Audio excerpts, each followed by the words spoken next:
Good morning mga kasimpogi. Ako si Bugoy. Tara ho, samahan nyo kami din sa pigere para makita nyo kung paano kami magligo at magpakain na rin mga baboy. Ari naman ho, 5 piraso na at hiwa-hiwalay pa sila ng lagayan kaya hindi na ho ganun kahirap linisan. Sarap buhay pa nga ho, aring isang aret nakahiga pa habang akin nililiguan. May kakilala kagang ganyan? Aba, yung kakilala ko hoy, mahirap pangalanan at yun hoy nandudura. Dini nga ho sa amin, ang gamit laang namin ay bomba. Kaya binabasa ho muna namin ang katawan ng baboy bago kami pumasok sa kulungan at walisan. Para ho lumambot muna ang mga duming nakadikit sa kanilang mga katawan. Lalo na ho kung ari marami at siksikan, yun ho'y pag nilinisan nyo sa umaga, pagdating ho ng hapon, ang dumi ay talagang kainaman. Dini ho ay katulong ko ang aking kapatid at siya ho nagbubuhos ng tubig. Dahil ho mahirap kung kayo nag-iisa, iyon na ho ang walis as ikaw lalabas pa. Mga garnihong gawain ay baliwala na ho sa amin dahil nga ho ako'y elementary pa ho nung kami unang nagkaroon ng alaga. Yun ho'y paalaga pa sa amin, wala pa ho kami sariling puhunan noon. Yun hong mga ganong alaala ay napakasarap sariwain. Talagang napakahirap ho ng buhay namin noon. Kung ikukumpara ho sa buhay namin ngayon ay talagang masasabi ho na napakabuti talaga ng ating Panginoon. Kaya lubos ko hong pinapahalagahan ang mga garning bagay. Dahil ho ang lahat ng ating tagumpay ay Diyos lamang ang may bigay. Yan ho'y amin muna lilinisan lahat bago namin mamaya pakainin ng sabay-sabay. Para ho hindi magkainggitan pag matagal ang pagitan ng inyong pagbibigay dahil yan ho'y mag-iingay. Dapat ho talaga sa ating mga pigire ay napapanatili pa rin natin ang ating kalinisan. Para naman ho hindi tayo sobrang mamaho din eh. Dahil ho kung minsan pag brown out ho at mainit sa bahay ay dini ho kami pumupunta at dini kami tumatambay. Napatalo na naman ho ng dumi ay may sapa naman ho din eh. Yun ho'y continuous ho ang tubig. At totoo ho ang inyong nakikita. Yan ho talaga ay aming binabrush pa. At yan ho sa sobrang puti sa binibining Pilipinas ay pwede hong maging kandidata. Dini naman ho tayo sa ating dalawa. Dini ho sa aming kulungan na ito ay steel matting ang aming ginamit. Para ho mas presko, tagusan ng hangin at hindi ho mainit. Pareho'y nakadesign para talaga sa patiner. Ang amin hong maibenta ay nilagyan muna namin ng Bartolina para ho din sa aming inahing dalawa. Ang mga nagnanais ho na magsimula ng babuyan kung kayo ho'y sa garning pigire ay namamahalan dahil medyo magastos nga ho. Pwede naman ho kayo magsimula na ang dingding muna ay biniyak na kawayan. Gayon din naman ho ang aming pigire dati. Flooring laang ho at bubong ang inyong paglalaanan. E di pag kayo ho'y tumubo-tubo na, di doon na lang ho kayo magpagawa ng pigire na maganda. Kung kayo naman ho'y luwag sa puhunan ay di gumawa na ho kayo ng pigire na simentado at yun naman ho'y pang matagalan. Kami ho'y nag-aalaga ng sarili at the same time kami rin ho'y namimili. Kasi ho kung ang inyong kabuhayan ay sa pagpapatiner laang umaasa ay ari ho'y bago mapakinabangan ay 4 na buwan pa. Magaling sana ho kung talagang marami at kada buwan ay merong ipagbibili. Karni naman ho kami sa pagpapakain, nilalagyan laang ho namin ng tubig bago isusunod ho ang feeds. Leader mas ho ang aming feeds, hindi ho kami naglalahok ng darak dahil delikado ho, baka may makasama na galing sa malagkit ay delikado daw ho yun sa mga nagbubuntis na baboy. Ari naman ho yung aming native, ari ko, magpapakain na lang nauntog pa. Ari ho'y medyo mailap kaya aming tinalian kahit ho nakakulong na para ho hindi makawala tulad ng nangyari sa ex mo. Uy, may pa ganun. Ari na laang ho yung natitirang patiner, gagawin din ho naming inahin. Rower mash naman ho din ang aming pinapakain. Ganyan lang ho kasimple. Tapos na ako magpakain kaya ako lalabas na din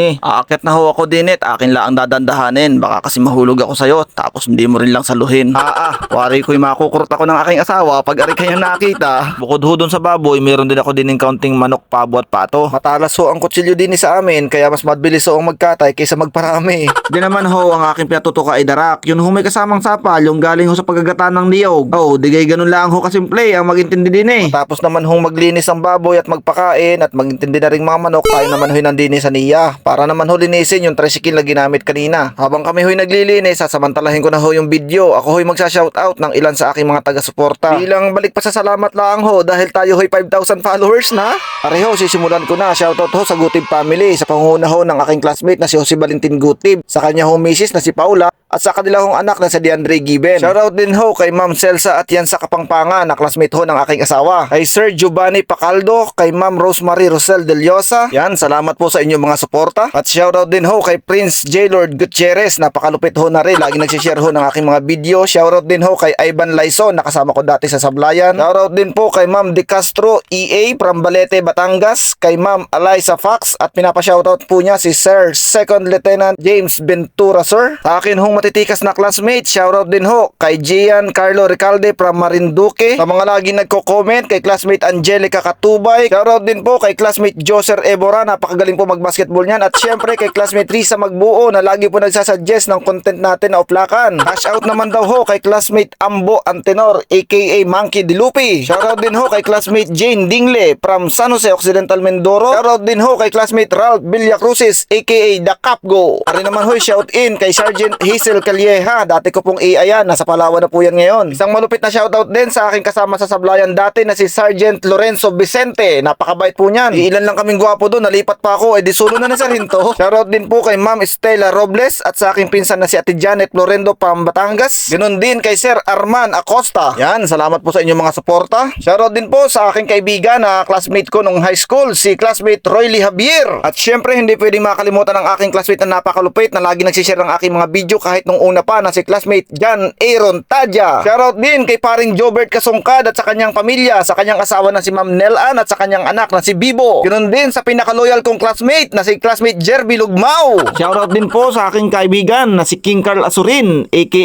Asuking. Malapit na po ito ikasal kay Sergeant Ethel Kumo. At yan ho ang ating mga pa-shoutout sa video na to. Sa mga hindi ho nakasama, meron pa ho tayo mga susunod pa. Mag-comment lang ho kayo pag nag-abiso ho ako. At alam ko hong napakarami nyo pa. Sige ho, hanggang din na lang ang video ko. Salamat sa inyong pagsuporta at panonood. Paalam!